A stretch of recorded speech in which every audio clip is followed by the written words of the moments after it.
একজন মানুষ যিনি নিজের মুখেই বলেন আমি কখনো ভুল করি না, আর সেই মানুষই মাঝে মাঝেই নিজের কথা নিজেই ভুলে যান। তিনি হলেন বর্তমান মার্কিন প্রেসিডেন্ট ডোনাল্ড ট্রাম্প।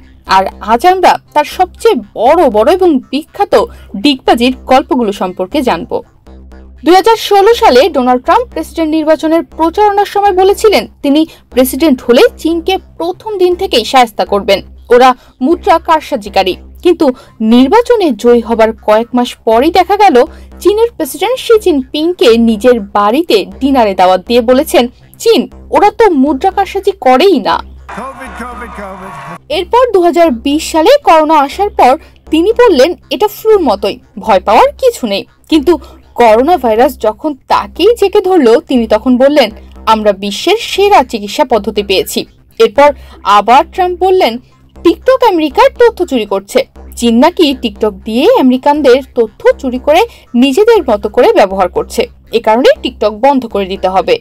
আবার যখন 2024-এর নির্বাচনের সময় এলো তখন তিনি আবার বললেন তিনি টিকটক পছন্দ করেন, কোনোভাবেই তিনি টিকটক বন্ধ হতে দেবেন না, এমনকি তিনি টিকটকের শেয়ারও কিনতে চেয়েছেন।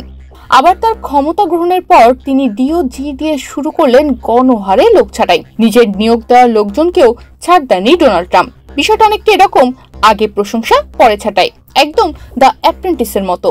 এমনকি গর্ভপাত নিয়েও ট্রাম্প দুমুখী মন্তব্য করেছেন। একসময় তিনি গর্ভপাত সমর্থন করেন, আবার সেই তিনিই পরে বলেছিলেন নারীরা যদি গর্ভপাত করে তাদের শাস্তি দেওয়া উচিত।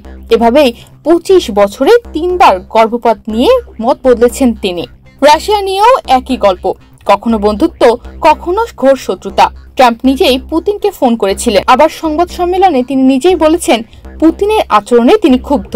সময়ে অসময়ে ট্রাম্পের এই ডিগবাজি শুধু কাকতালীয় নয়, এটা তার রাজনীতির একটা স্টাইল। এ কারণে লোকমুখে প্রচলিত আছে ট্রাম্পের বলা আজকের কথা কালই আবার হতে পারে বাতিল।